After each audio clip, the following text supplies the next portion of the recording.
আসসালামু আলাইকুম বন্ধুরা, সবাই কেমন আছেন? অনেকে আমার মেসেঞ্জারে কমেন্ট করেন যে গোপন অঙ্গের কিছু ভিডিও করার জন্য।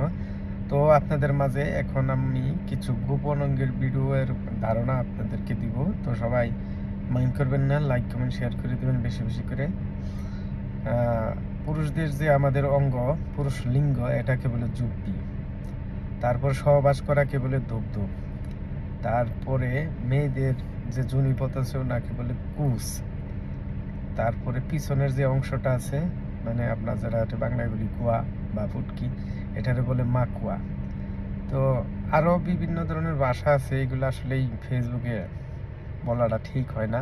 তারপরে বলছি, যদি আবার কেউ মাইন্ড করে বসেন, এটা কিন্তু আমার কোনো কিছু করার নাই। অনেকেই আমাকে কমেন্ট করেছেন, বলেছেন, সেই জন্যই আমি কিন্তু এই ভাষাগুলা বললাম।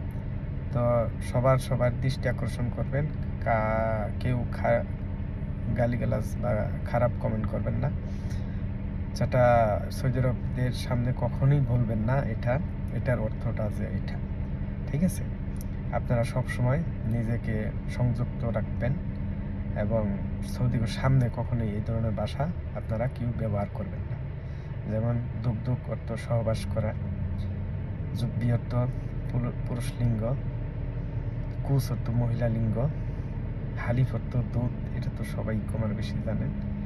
তারপরে মাকুয়া অর্থ পিছনের অংশ, তারপরে বাতান অর্থ পেট, রাস অর্থ মাথা, ফাহাম অর্থ মুখ।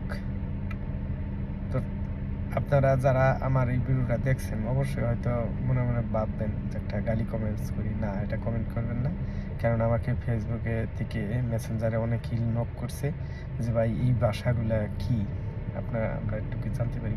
তো সেই উপলক্ষে আর কি আমি আপনাদের মাঝে বলছি।